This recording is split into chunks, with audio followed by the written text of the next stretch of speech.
احادیث میں شیطان کی چوری کا ایک واقعہ ملتا ہے۔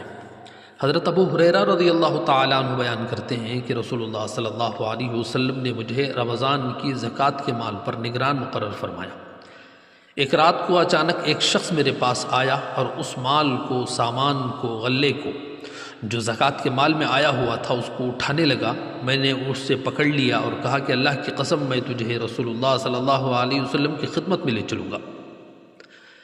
اس پر اس نے کہا کہ میں بہت محتاج ہوں، میرے بال بچے ہیں اور میں سخت ضرورت مند ہوں۔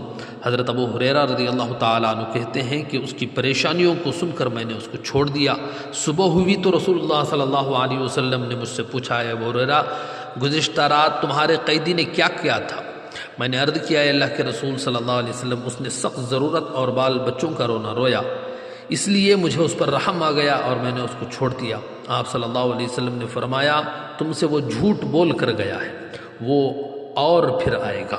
رسول اللہ صلی اللہ علیہ وسلم کے اس فرمانے کی وجہ سے مجھ کو یقین تھا کہ وہ ضرور آئے گا، اس لیے میں اس کی طاق میں لگا رہا۔ جب وہ دوسری رات آ کر پھر وہ مال اٹھانے لگا تو میں نے اسے واپس پکڑ لیا اور کہا، تجھے رسول اللہ صلی اللہ علیہ وسلم کی خدمت میں ضرور اب حاضر کروں گا، لیکن اب بھی اس کی وہی بات تھی، وہی رونا تھا، مجھے چھوڑ دے، میں محتاج ہوں، بال بچوں کا بوجھ میرے سر پر ہے، اب کبھی نہیں آؤں گا۔ مجھے اس پر رحم آ گیا اور میں نے اس کو چھوڑ دیا۔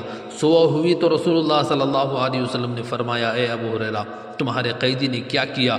میں نے کہا، اے اللہ کے رسول صلی اللہ علیہ وسلم، اس نے پھر اسی سخت ضرورت اور بال بچوں کا رونا رویا جس پر مجھے رحم آ گیا اور میں نے اس کو چھوڑ دیا۔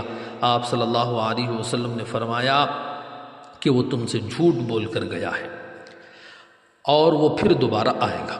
اب تیسری مرتبہ میں اس کی طاق میں لگا رہا، پھر اس نے آ کر سامان اٹھانا جب شروع کیا تو میں نے اس کو پکڑ لیا اور کہا، تجھے رسول اللہ صلی اللہ علیہ وسلم کی خدمت میں پہنچانا اب ضروری ہو گیا ہے۔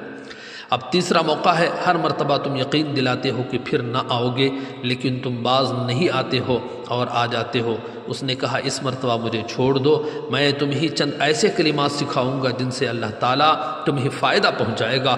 میں نے پوچھا، وہ کلمات کیا ہیں؟ اس نے کہا، جب تم اپنے بستر پر لیٹنے لگو تو آیت الکرسی، اللہ لا الہ الا هو الحی القیوم پوری پڑھ لیا کرو۔ اللہ تعالیٰ کی طرف سے ایک نگران فرشتہ برابر تمہاری حفاظت میں لگا رہے گا اور صبح تک شیطان تمہارے پاس کبھی نہیں آ سکتا۔ اس مرتبہ بھی میں نے اس کو چھوڑ دیا۔ صبح ہوئی تو رسول اللہ صلی اللہ علیہ وسلم نے دریافت کیا، گزشتہ رات تمہارے قیدی نے تم سے کیا معاملہ کیا؟ میں نے عرض کیا، اللہ کے رسول صلی اللہ علیہ وسلم، اس نے مجھے چند کلمات سکھایا اور یقین دلایا کہ اللہ تعالیٰ مجھے اس سے فائدہ پہنچائے گا، اس لیے میں نے اس کو چھوڑ دیا۔ آپ صلی اللہ علیہ وسلم نے دریافت فرمایا کہ وہ کلمات کیا ہیں؟ میں نے عرض کیا کہ اس نے بتایا تھا کہ جب بستر پر لیٹنے لگو تو آیت الکرسی، اللہ لا الہ الا هو الحی القیوم آیت کے شروع سے آخر تک مکمل پڑھ لیا کرو۔ اس نے مجھ سے یہ بھی کہا ہے کہ اس کے پڑھنے کی برکت سے اللہ تعالیٰ کی طرف سے تم پر ایک نگران فرشتہ مقرر رہے گا اور صبح تک شیطان تمہارے قریب بھی نہیں آ سکے گا۔ حضرت ابو ہریرہ رضی اللہ تعالیٰ عنہ کی یہ بات سن کر نبی کریم صلی اللہ علیہ وسلم نے فرمایا، اگرچہ وہ جھوٹا ہے لیکن تم سے یہ بات سچ کہہ گیا ہے۔ اے ابو ہریرہ، تم کو یہ بھی معلوم ہے کہ 3 راتوں سے تمہاری کس سے بات چیت ہو رہی تھی؟ حضرت ابو ہریرہ رضی اللہ تعالیٰ عنہ نے عرض کیا، نہیں، حضور صلی اللہ علیہ وسلم نے فرمایا کہ وہ شیطان تھا۔